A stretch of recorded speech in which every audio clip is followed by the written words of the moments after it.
কার জন্য শপিং করতে গেলাম আর কি কি নিলাম, কারা বাসায় আসলে সবই থাকছে আজকে ভিডিওতে। তো কথা না বাড়িয়ে চলো ভিডিও স্টার্ট করা যায়। আসসালামু আলাইকুম, সবাই কেমন আছেন? তো সকাল সকাল শুরু হয় কিন্তু আমার স্লিম ড্রিঙ্কটা দিয়ে। এরপর এখানে আমরা নাস্তায় বানিয়েছিলাম কুয়াজা পিঠা। আর এই পিঠাটা কিন্তু আমাদের সবারই অনেক বেশি পছন্দ, আমরা সবসময় এই পিঠাটা বানিয়ে থাকি।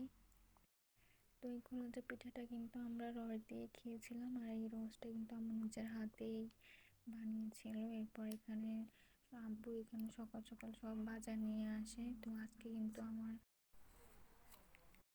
তো আমার মেহমান যারা ছিল তারা হয়েছে আমার শাশুড়ি, এরপর আমার ননদের জামাই, এরপর ওর শাশুড়ি, ওর ননাসের হাজব্যান্ড। ওরা কিন্তু আমাদের বাসায় নতুন আসবে, মানে নতুন মেহমান আর কি। তো আমার ননদের হাজব্যান্ড কিন্তু কয়েকদিন আগে বিদেশ থেকে আসছে। তো এই উসিলায় আর কি ওনাদেরকে দাওয়াত দেওয়া আর কি। তো এই ফার্স্টে আসছে বিয়ের পরে সবাই মিলে। তো এখানে কিন্তু আম্মু সব কিছু রেডি করে নিতেছিল। আব্বু সকাল সকাল বাজার থেকে সব বাজার করে নিয়ে এসছে, যা যা লাগবে, যা রান্না করবে আর কি। এখানে বাজার যা যা নিয়ে আসছে সব কিছু আম্মু কুটা কাটা করে নিতেছিল। আসলে একদিন তো ঝামেলা হয়ে যেত, এর জন্য আগের দিনই সব কিছু রেডি করে ফেলতেছিল, কারণ আম্মু একা হাতে সব কিছু সামলাইছে।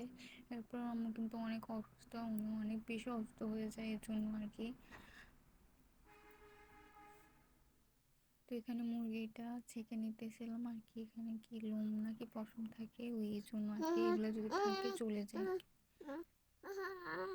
এরপর আমি এখানে এতগুলা পেঁয়াজ কাঁচামরিচ কেটেছি, আর এই পেঁয়াজগুলো কেটে তো আমার চোখ দিয়ে একদম পানি বের হয়ে গেছিলো। আর কার কার আমার মতো এমন হয় কমেন্ট করে কিন্তু জানাবেন। এখানে মাছ ভাজি করার জন্য মাছগুলো মেখে রেখেছিল, আর এটা ছিল কাতলা মাছ। এরপর এখানে এগুলো ছিল শিমের বিচি আর কি। এটাও রান্না করার পর অনেক মজা হয়েছিল, সবাই খেয়ে অনেক বলছে অনেক মজা হয়েছে। এরপর এখানে মুরগি ভাজি করার জন্য দিছে, চিকেন ফ্রাই আর কি। এরপর এখানে এই যে গরম গরম একদম, এটা ছিল শুক্তো মুরগি। আর এখানে এই যে পোলাও রান্না করা শেষ। তো আমি কিন্তু রান্না বান্না শেষ বা আগে এমন মানে ভিডিও নিয়েছিলাম আর কি। আর এটা ছিল ডাল, এই ডালটা শীতকাল তো একদম বসে গেছে। এটাও ছিল একটা মাছের আইটেম, বাট আমি মাছটার নাম জানি না, জন্য আপনাদেরকে বলতে পারিনি। এরপর এখানে ছিল গরুর মাংস আর কলিজা। এটা তো সবাই খেয়ে অনেক অনেক মানে ইয়াম্মি হয়েছে বলতেছে। মানে তখন একদম গরম গরম ধোঁয়া বের হইতেছিল, আমি তখন ক্লিপ নিয়েছিলাম আর কি। আর এটা হচ্ছে রোস্ট, আর এটা কিন্তু দেশি মুরগি আর কি, মানে আমরা যেগুলো নিজে পালছি ওইটা থেকেই জবাই করছে।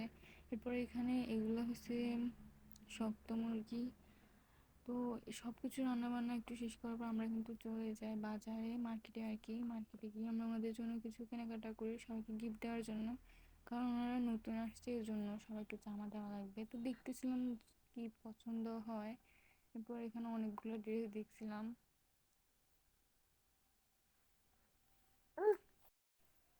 তো অনেকগুলো ড্রেস দেখার পরে কিন্তু আমরা জামা পছন্দ করে নেই। এখানে বাবুর জন্য এই জুতাগুলো নিয়েছিলাম, আর ও জুতাটা পেয়ে তো অনেক বেশি খুশি হয়েছে। তো মার্কেটেও দেখছিলাম, পরে আমরা অনলাইন থেকে নিয়ে নিছি, কেমন হয়েছে বলবো আমাদেরকে। এরপর এরপর আস্তে আস্তে যে বাকি কাজগুলো ছিল ওইগুলো শেষ করে নিয়েছিলাম। এখানে ভর্তা ছিল, এরপর টমেটো সস ছিল। দেখতে কিন্তু ওনারা চলে আসে, এরপর আমরা সব কিছু রেডি করে নিই। এখানে সালাদও কেটে নিয়েছিল। এরপর এখানে সার্ভ করা হয়ে গেছে, তো সবাই খাওয়ার জন্য বসে যায়। এই যে, তো আমি সবার ফেস দেখালাম না। তো এরপর খাওয়া দাওয়া শেষ করে এখানে সবাই মিলে মিষ্টি খাইছি আমরা। তো ওদের বাবু যেটা আসছিল ওর জন্য এই ড্রেসটা নিচ্ছে, আর এখানে ওনাদের জন্য ছিল আর কি। আর আমি এখানে এই স্যান্ডেলগুলো নিয়েছিলাম বাসায় পরার জন্য, কেমন হয়েছে বলবা। তো আজকের জন্য এই পর্যন্ত, সবাই ভালো থাকবা, সুস্থ থাকবা, আর যারা যারা আমার চ্যানেলটা এখনো সাবস্ক্রাইব করেনি প্লিজ সাবস্ক্রাইব করে দিও। আল্লাহ হাফিজ।